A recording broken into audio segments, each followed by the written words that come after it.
Hello বন্ধুরা, তোমরা সকলে কেমন আছো? আশা করছি খুব ভালো আছো, আর আমিও কিন্তু খুব ভালো আছি। তো মলির পাকঘরে তোমাদের সবাইকে ওয়েলকাম। তো দেখো, আজকে ট্যাংরা মাছের দারুণ একটা নতুনত্বে ভরা রেসিপি নিয়ে চলে এসেছি তোমাদের কাছে। তো আজকে আমি তোমাদের করে দেখাবো দারুণ স্বাদের একটা ধনেপাতা বাটা দিয়ে ট্যাংরা মাছের রেসিপি, যেটাকে আমি নাম দিয়েছি ধনিয়া ট্যাংরা। তো দেখো, তার জন্য প্রথমে আমি নিয়ে নিয়েছি 8 থেকে 10টার মতো ট্যাংরা মাছ। তো মাছটাকে ভালো করে ধুয়ে পরিষ্কার করে নিয়েছি। তো এবার এর মধ্যে এক এক করে দিয়ে দিচ্ছি পরিমাণ মতো লবণ, তার সাথে দিয়ে দিচ্ছি কিছুটা পরিমাণে হলুদ। তো দিয়ে মাছটাকে ভালো করে নুন হলুদ দিয়ে ম্যারিনেট করে এটাকে মোটামুটি 10 মিনিটের মতো আমি একটু রেখে দেব। তো দেখো, মাছটা কিন্তু নুন হলুদ একদম মাখানো হয়ে গেছে। তো এবার এটাকে সাইডে রেখে এর পাশাপাশি লাগছে কিছুটা পরিমাণে কাঁচা লঙ্কা আর ধনেপাতা। তো এটাকেও কিন্তু আমি সুন্দরভাবে পেস্ট করে নেব পুরোটাকেই। আর তার সাথে লাগছে 1 চামচের মতো জিরে, আর নিয়ে নিচ্ছি অল্প করে কালো জিরে। তো সমস্তটা দেখো আমি পেস্ট করে নিয়ে আবার ফিরে আসলাম। তো কাঁচা লঙ্কা ধনেপাতাটা বাটা হয়ে গেছে, আমি পুরোটা কিন্তু শিলনোড়াতে বেটে নিয়েছি, তাতে কিন্তু রান্নায় স্বাদটা খুব সুন্দর হয়। তো এবার চলো, কড়াইটা বসিয়ে দিয়েছি গরম হওয়ার জন্য। এর মধ্যে দিয়ে দিচ্ছি অনেকটা পরিমাণে সরষের তেল।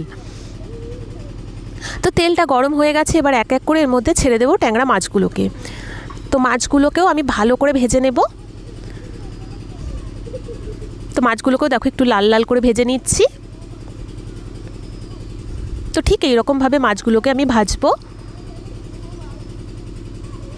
তো মাছ ভাজা হয়ে গেছে, তো আমি এগুলোকে একটা পাত্রের মধ্যে তুলে নিচ্ছি। তো দেখো, ঠিক এইরকমভাবে ভাজতে হবে মাছগুলোকে।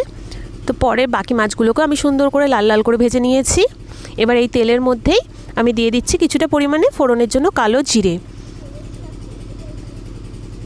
তো কালো জিরেটাও যখন একটু ভাজা ভাজা হয়ে যাবে, তখন এর মধ্যে আমি দিয়ে দেব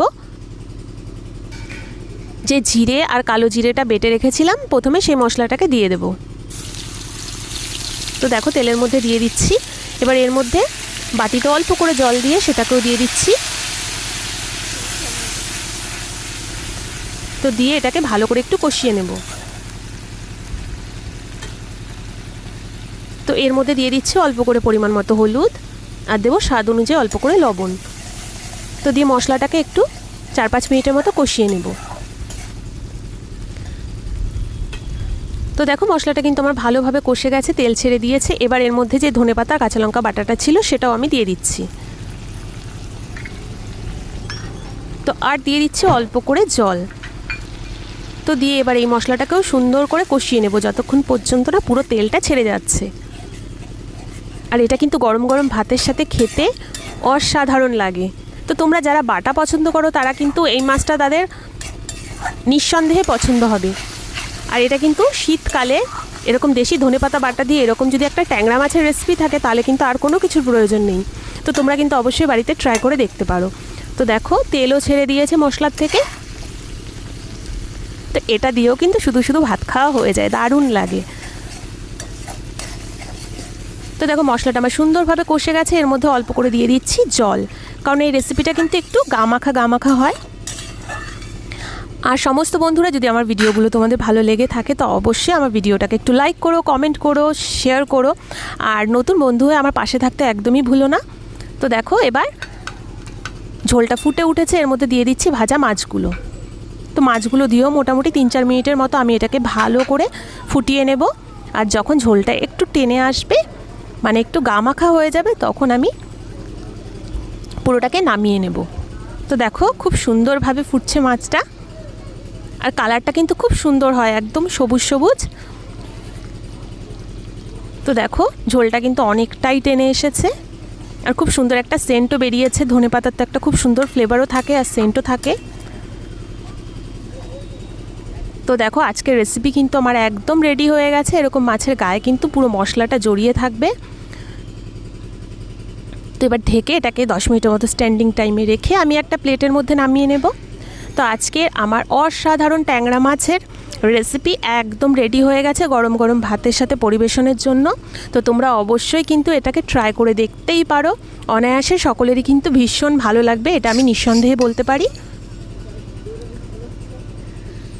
তো ধনিয়া ট্যাংরা একদম রেডি হয়ে গেছে পরিবেশনের জন্য। তো এরকম সুন্দর সুন্দর ভিডিও পাওয়ার জন্য অবশ্যই আমার চ্যানেলটাকে সাবস্ক্রাইব করে নতুন বন্ধু হয়ে আমার পাশে থাকতে একদমই ভুলো না। তো সামনের দিনে এরকম আরও সুন্দর সুন্দর নতুন নতুন রেসিপি নিয়ে যাতে আমি তোমাদের সামনে হাজির হয়ে যেতে পারি। তো এটা কিন্তু অবশ্যই গরম গরম ভাতের সাথেই খেতে হবে, তাহলে কিন্তু এই মাছের পুরো স্বাদটা তোমরা বুঝতে পারবে। তো দেখো ঝোলটাও কিন্তু খুব সুন্দর হয়েছে আর কালারটা একদম সবুজ হয়েছে।